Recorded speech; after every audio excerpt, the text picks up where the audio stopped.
Hi Lokeshwar గారు, how are you sir? Yes sir, thank you. How are you sir? Yeah fine sir, thank you sir.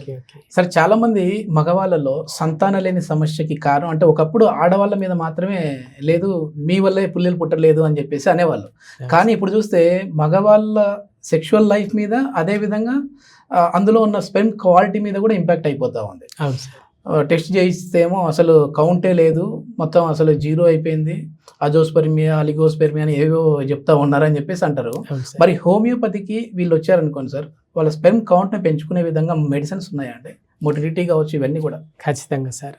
So ఏంటంటే ఒకప్పుడు మీరు అన్నట్టు ఆ పిల్లలు పుట్టట్లేదంటే ఆడవాళ్ళ లోపల ఏదో ప్రాబ్లం ఉంది, అందుకే పిల్లలు పుట్టట్లేదు అని చెప్పేసి చాలా మంది భావించేవాళ్ళు. బట్ నవేడేస్ మనకి ఏంటంటే రివర్స్ అయిపోయింది. సో ఆడవాళ్ళ లోపల అన్నీ నార్మల్గా ఉంటున్నాయి. మగవారి విషయానికి వచ్చేసరికి నేను సెక్ చేస్తున్నాను సార్, రోజు సెక్ చేసినా కానీ వీర్యం బాగా వస్తుంది, మంచిగా వస్తుందని వీర్యాన్ని చూసి వాళ్ళు మురిసిపోతుంటారు. బట్ ఒకసారి సెమెనాలిసిస్ చేస్తే రిపోర్ట్ అనేది బయటకు వచ్చిన తర్వాత వాళ్ళ లోపల కౌంట్ తక్కువగా ఉండడం, కొందరికి మార్ఫలాజికల్ రిలేటెడ్ ఇష్యూస్ రావడం.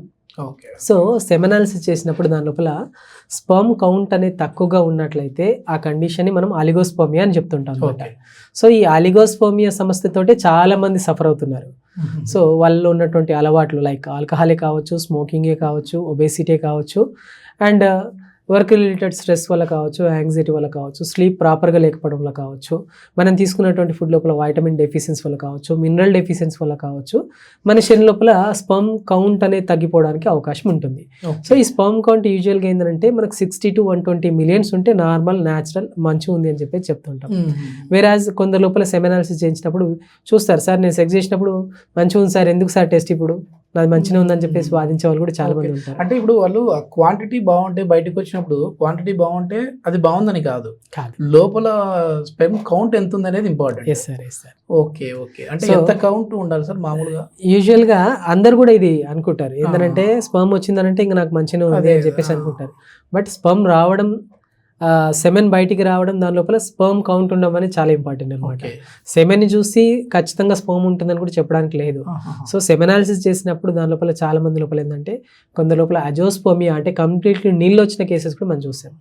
అట్లాంటి వాళ్ళకి కూడా treatment? Yes sir, yes sir. దాని లోపల అబ్స్ట్రక్టివ్ పాథాలజీ ఉన్నప్పుడు లైక్ వెరికోజిల్ కానీ, లేదా కంజనైటల్ అబ్నార్మాలిటీ, స్మాల్ టెస్టిస్ ఉన్న సందర్భాలలో కూడా మనకు అజోస్పర్మియా కండిషన్ రావడానికి అవకాశం ఉంటుంది. సో చాలా మంది కూడా అజోస్పర్మియా తోటి మా దగ్గరకు వచ్చిన కేసెస్ కూడా ఉన్నాయి.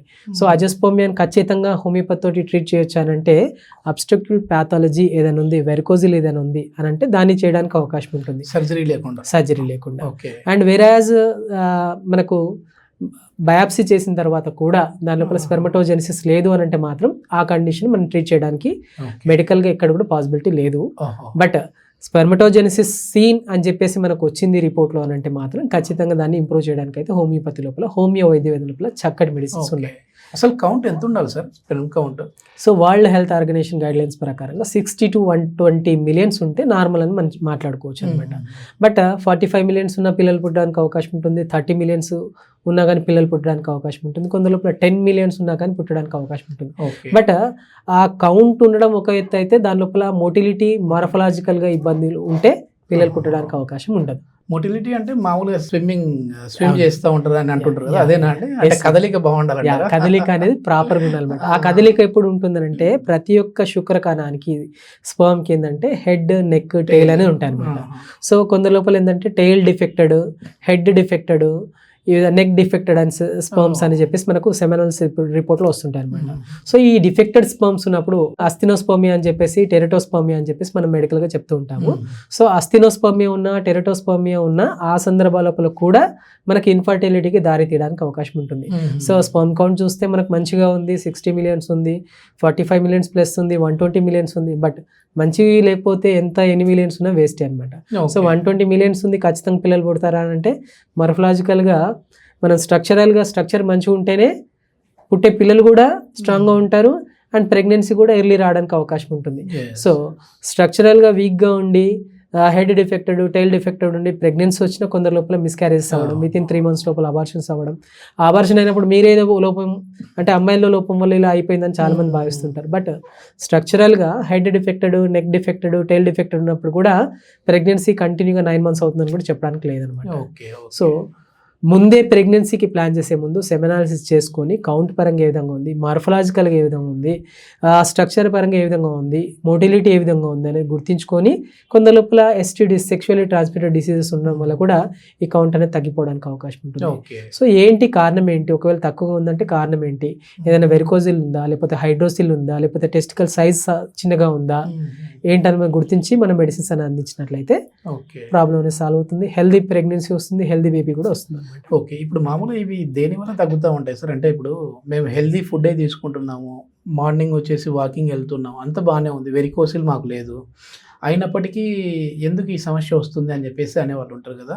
ఇప్పుడు సెక్స్ టైమింగ్ కూడా బాగానే ఉంది, అంటే టైమింగ్కి ఏమైనా ఈ కౌంట్కి కూడా ఇది ఉంటుందా? అన్నీ బాగానే ఉన్నాయి, అయినప్పటికీ ఎందుకు ప్రాబ్లం అంటే ఏంటి? అంటే స్ట్రెస్ మీద కూడా రిలేటెడ్ ఉంటుంది. ఖచ్చితంగా సార్. ఇక్కడ ఏంటంటే వాళ్ళు హెల్దీ లైఫ్ లీడ్ చేస్తున్నారు, మంచి డైట్ మెయింటైన్ చేస్తున్నారు, అందరు కూడా ఎడ్యుకేటెడ్ అయిపోయారు. పిల్లలు కావాలనుకున్నప్పుడు ముందే గూగుల్లో ChatGPTని అడుగుతున్నారు ఏం ఫుడ్ తీసుకోవాలి ఏంటి అనేది. నవేడేస్ కామన్గా అందరు చూస్తున్నారు. మీరు గూగుల్ క్రోమ్లో ఎక్కువ మంది చార్జ్ చేస్తున్న విషయాల లోపల ఇవే ఎక్కువగా ఉంటాయండి. సో మీకు తెలిసి ఉంటుంది ఆల్రెడీ.